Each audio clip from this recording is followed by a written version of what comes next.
Good evening, everyone, and welcome to today's webinar titled Put Your Finances on Cruise Control. I'm Tammy West, and I'll be the moderator for today's session. Before we get started, I'd like to go over just a few items to help you participate in today's event. We've taken a screenshot of the attendee interface. You should see something that looks similar to this on your own computer desktop in the upper right-hand corner. To expand or collapse your control panel, click the orange arrow button. You're listening in using your computer speaker by default. If you would prefer to join over the phone, just select phone call in the audio pane and the dial-in information will be displayed. All attendees are muted today for the webinar to eliminate background noise for the listening enjoyment of everyone. Click the handouts arrow to view or save the documents from today's webinar. If you'd like to ask questions during the meeting, please click the questions arrow and type your questions inside the panel box. You can send in your questions at any time during the presentation, and we'll collect these and address them during the Q&A session at the end of today's presentation. Now I'm going to turn the webinar over to our presenter, Robin Lind. Robin is the Credit Union's Education Coordinator and the manager of our Student Credit Union branch programs at Northwest and Colerain High Schools. Go ahead, Robin, and take it away. Thanks, Tammy. Good afternoon, everyone, and thank you for joining us. I'm Robin Lind from COPFCU, and I'm looking forward to sharing some great information with you today. As Tammy mentioned, all listeners are on mute at this time to eliminate background noise, but I do encourage you to ask questions through the chat window, and Tammy will be keeping an eye on that for me throughout the webinar. Now, if you've seen any of our previous webinars, you know that I love Ramit Sethi and his book, I Will Teach You to Be Rich. And I wanted to let you know that some of the information and strategies that we'll talk about in this webinar came from this book.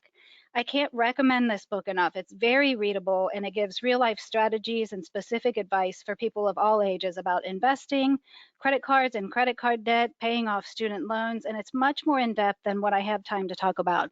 And this book would be a great graduation gift for people who are just starting out or a great wedding gift. And it's available on Amazon. And I also used some information from Peter Lazaroff, who wrote the book, Making Money Simple. So let's start with a poll question. To answer, just click on the raise your hand feature in the control panel. How many of you feel like you're on track with your financial goals? Do you feel comfortable with how much you're saving at this point? And not only your retirement savings, but saving for your goals, like maybe a down payment on a new house, maybe your dream vacation, your emergency fund. How many of you feel like you're on the right track? And we'll just wait a minute for the responses to come in. But if you feel like you're not on track, you are not alone.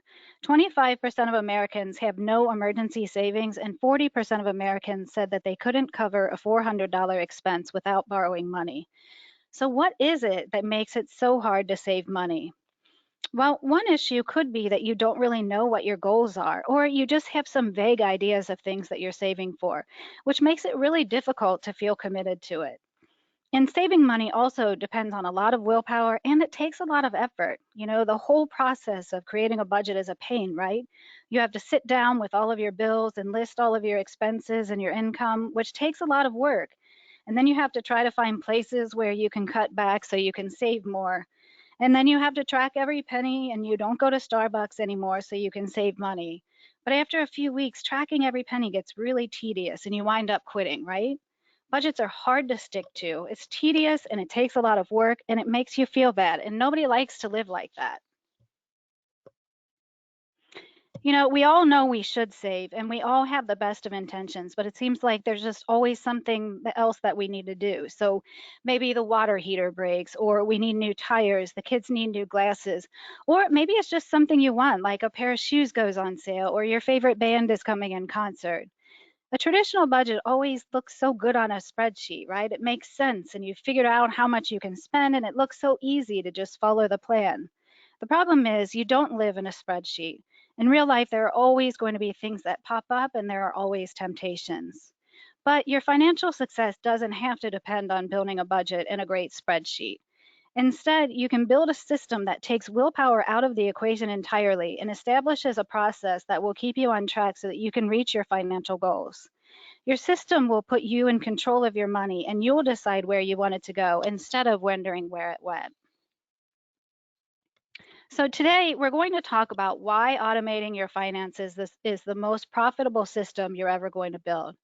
First, we're going to talk about why automation is so important for your financial success. Next, we'll talk about setting your financial goals, which is going to be the basis for designing your system. Then we'll walk through the 5 steps of actually setting up your system. And finally, we'll talk about some FAQs that people often ask about automation. So establishing your financial system starts with deciding what your goals are, figuring out how much you need to save to achieve your goals, and then making those savings automatic. So it's not about cutting spending or tracking every penny like a traditional budget. It's about making savings a priority, paying yourself first, and then designing the rest of your budget around those priorities. Now, obviously, we're not going to ignore the rest of our normal bills and financial obligations. Instead, you're going to include savings in your basic needs so that they come out first before you spend it on other things. When you save whatever's left over at the end of the month, you're allowing your spending to dictate how much you save. With an automated system, you're going to flip your priorities so that you're going to spend whatever's left after saving. So if you have a hard time saving money at the end of the month, or if you have a hard time staying on top of your bills, building an automated system will help you evaluate your spending habits and decide if they're in your best interest. But again, this isn't about restricting your spending. So don't think you can't go to Starbucks anymore.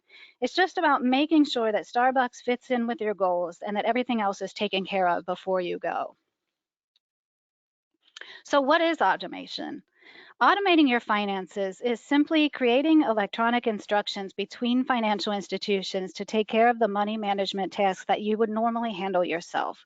So instead of logging in to pay your credit cards and your water bill and your student loan payment and your gym membership every month, you're going to build a system that's going to take care of all of this automatically. Now, if you contribute to your 401k or an HSA, or if you auto pay any of your bills, you're already automating some of your money. So our goal is going to be to create a system that will do the same thing with every dollar you make. Now, one of the most obvious benefits about automating your system is that it's going to save you time. The less time that you spend logging in and coordinating your bill payments, handling the paperwork, and messing with your budget, the more time you have to do the things that are important to you. And automation also reduces the likelihood of human error. You know, think about all of your bills. You have housing and utilities and cell phones, subscriptions, credit cards, and probably some other debt. And that's a lot of due dates to remember. Even the most organized person can screw up their bank account from time to time, and that can really throw a wrench in things, right? You can overdraw your account and get late fees, which also cost you money. When you automate your system, you don't have to remember all of those dates. If your water bill is due on the 15th, you'll get it scheduled and it's done. If you want to put an extra $50 toward your student loan each month, you're just going to schedule it. And this also takes away a lot of stress, and you won't be waking up at night wondering if you paid your Visa bill or your electric bill. Your system also forces you to think more about how you're spending your money. As I mentioned earlier, when you save what's left over after paying your bills, you're allowing your spending to dictate how much you save. When you automate your savings and your bills, you can only spend what's left over, and it naturally reduces the amount that you spend. And it reduces the temptation to stray from your goals. If your money is all just sitting there in your checking account waiting for your bills to be due, it can be really easy to talk yourself into spending it on something that you don't need. Moving your money to where it needs to go right away makes it more difficult to spend, and naming your savings goals increases the likelihood that you'll stick to it, especially if it's a specific goal with a specific date. And your system will also save you money. Even one missed payment can damage your credit score, and if it's for a credit card payment, it can raise your interest rate as high as 30%. And not to mention overdraft fees and bounced checks. These unnecessary expenses can really eat into your budget. And when you have a good system in place, you won't miss those payments and you won't get those extra fees. And finally, you'll also have the peace of mind that you're doing what you need to do to reach your financial goals. So you're paying your bills, you're putting money in your investments and saving toward your goals, you're paying off your loans and other debts. So you won't have any guilt about spending your leftover money on going out to eat or your hobbies or other things you want to do. So let's talk about your goals and priorities. The first thing you'll need to do when you're developing your system is to sit down and think about what you really want. Do you want to buy a new house in a few years? Do you need a new car? What are your someday goals? Like someday I'd like to go to Italy, or I'd like to buy a boat or a vacation home.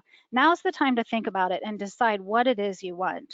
And they don't all have to be big goals either. Maybe you feel strapped every Christmas and birthday when you have to buy a gift and you want to have a dedicated account for gifts. I know for me, I want my house to look nice, but it's just never something I want to spend money on. So a few years ago, I started a home improvement account. So if I see something I like, I can buy it without feeling bad about it. So once you've decided on some goals and prioritize them, you're going to need to figure out how much they're going to cost and when you want to accomplish them. Writing down your goals with an estimated date and an expected cost can dramatically increase your likelihood for success. And it also helps you understand what's most important to you. So I have a few examples here. Maybe you want to build a short-term emergency fund and your goal is to have $3,000 saved in 2 years. You'll divide $3,000 by 24 months and you'll see that you need to save $125 a month to reach that goal. If you want to save $25,000 for a down payment on a new house and you want to do that in 5 years, you'll divide $25,000 by 60 months and you'll see that you need to save $416 a month to reach your goal.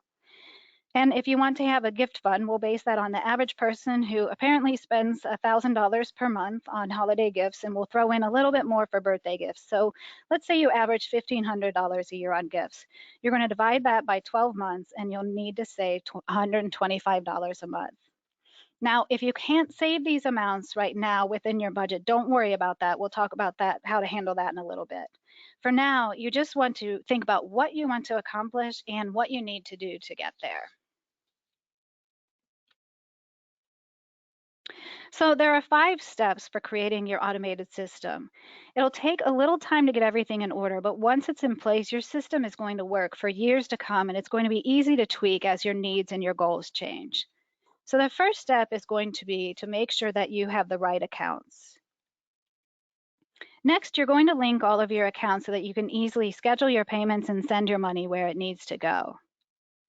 The third step is going to be to pay yourself first. You're going to schedule transfers so that your savings goals will become a priority, not just whatever's left at the end of the month. Next, you'll set up your bill pay to take care of all the rest of your expenses.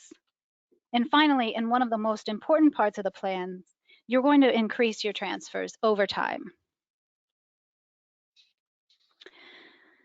So the first step is to make sure that you have the right accounts.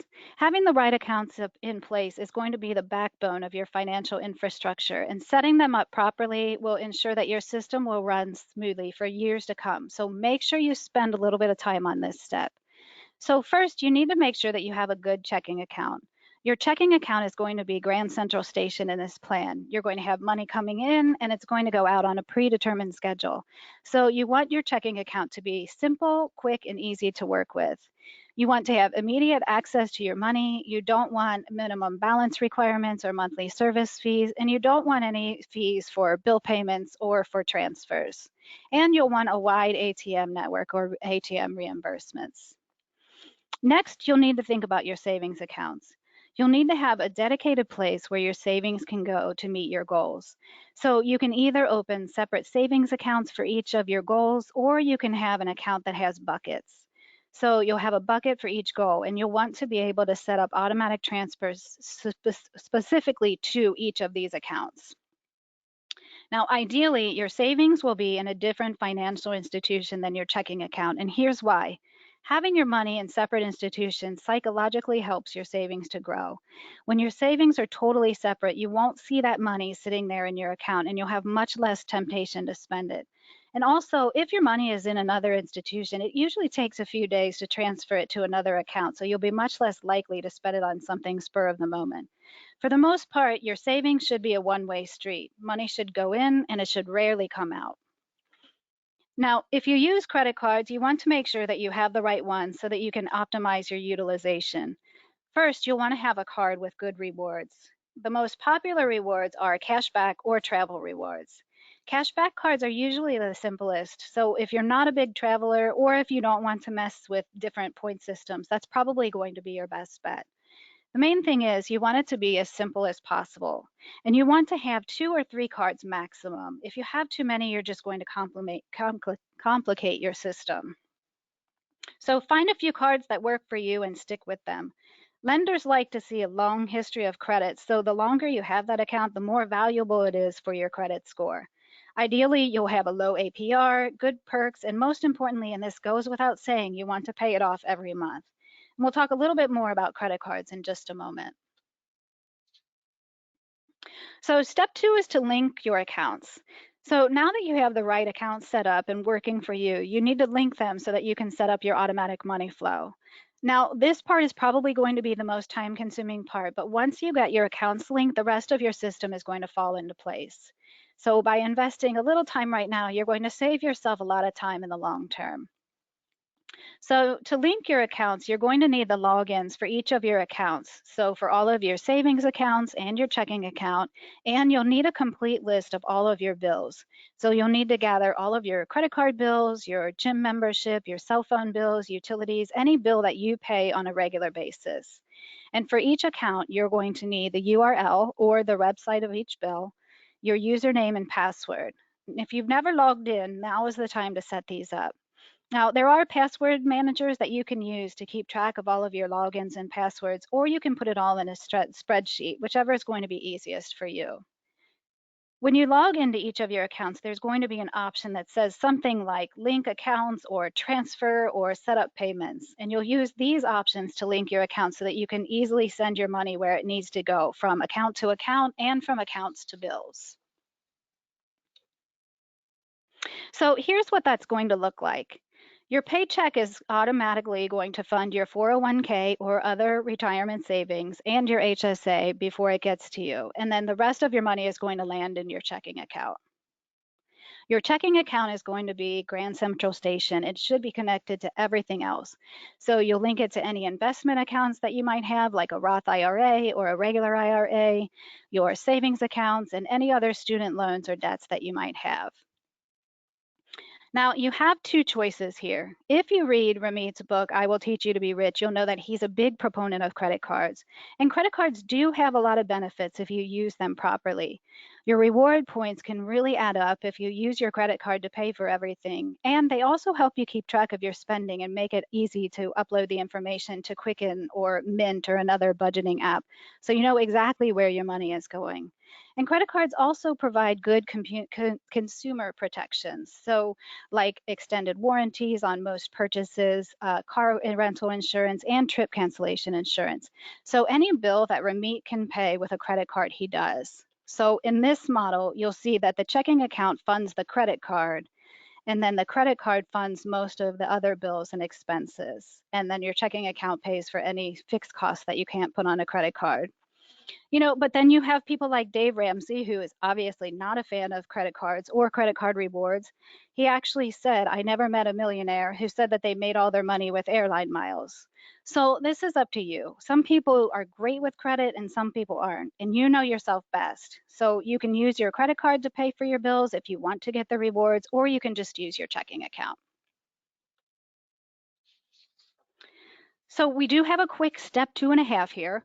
Before we get into the actual scheduling of payments, it's a good idea to have a little bit of cushion to protect yourself against overdrafts and any surprises that might happen, like your paycheck getting delayed or miscalculating when a bill is due, especially in the beginning when you're just setting up your system. Now, your cushion doesn't have to be very big. For most people, having 25 to 50% of 1 month's expenses should be enough. If you have an irregular income or expenses, you'll want to keep more, up to 100 to 150% of each month's expenses. And we'll talk a little bit more about irregular income in a little bit.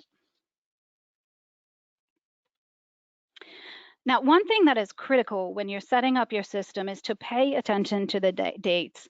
If you set up your automatic transfers at weird times, it's inevitably going to create more work for you. So to ensure that you don't overdraw your account, you want to make sure that you're scheduling your transfers around your paychecks. And also, you want to give yourself a few days leeway in case anything happens. So let's say you normally get paid on the 15th and the 30th. You don't want to schedule your transfers directly on the 15th and the 30th in case something happens and your paycheck gets delayed for some reason. Say maybe the 15th winds up being a holiday. So to be safe, it's best to schedule your transfers for a few days later. So step 3 is setting up your savings contributions. And these are the buckets that we were talking about. So you've determined how much you want to send to each one. So now you're just going to send your money to your emergency fund, a down payment on a new house, the kids' college fund, maybe you have a wedding to save for. These are going to be whatever you need them to be so that you can meet your goals. And keep in mind that a lot of these aren't new expenses. It's money that you've been spending all along. Now you're just scheduling it up front so that you're doing it in a more concentrated and deliberate way. Step 4 is to set up your payments for your bills and expenses. Almost all of your bills can be paid automatically, including your mortgage, your utilities, tuition, memberships, and your subscriptions. And there are 2 ways you can do this. You can use either bill pay or auto pay, and they have different uses. With bill pay, you're scheduling the payment through your financial institution to be sent to the biller.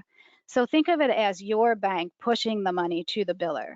With auto pay, you're scheduling the payment with the biller and they're actually going to pull the money from your account.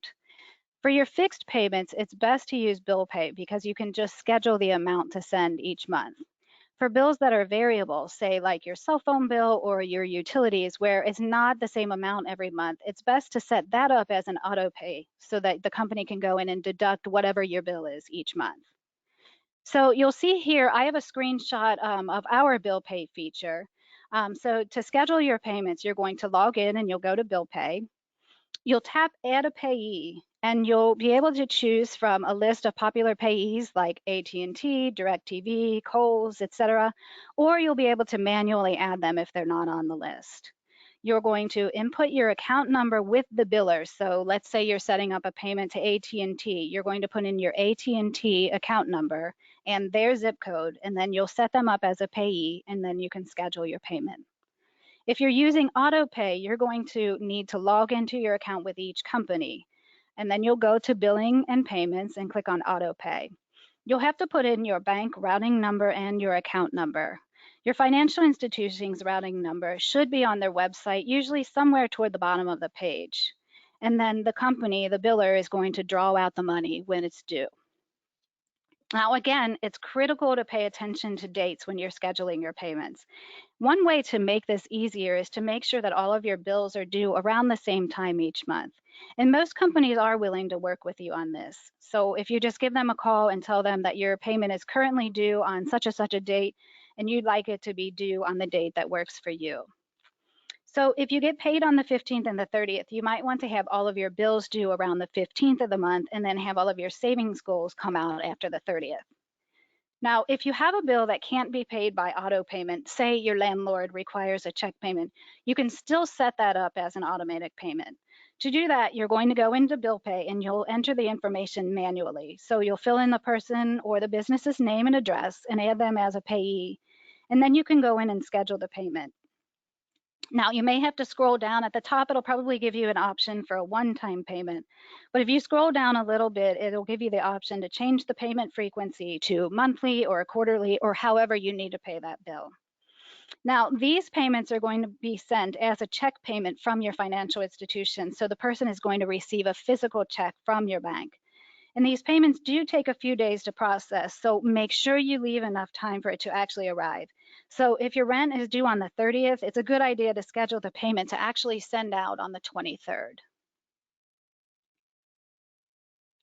So here's what this will look like, assuming you get paid on the 15th and the 30th.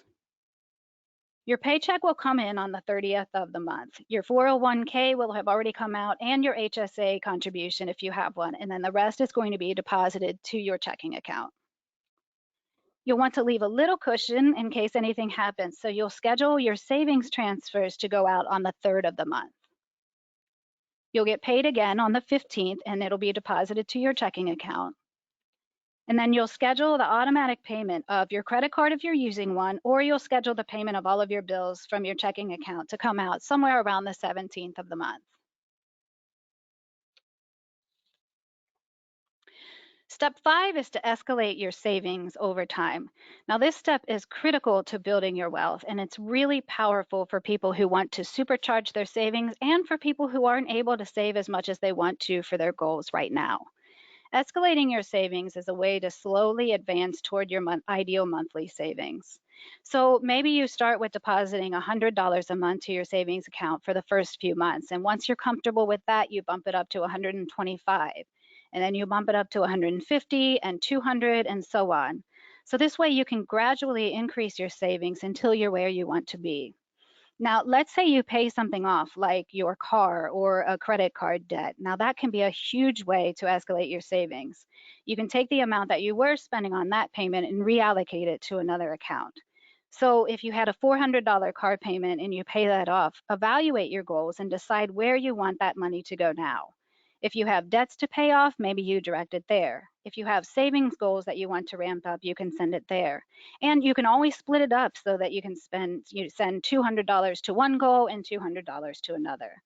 The point is, you always want to have a place for your money to go. If you have a recurring payment that ends, you need to make sure that you send it somewhere else so it doesn't get lost.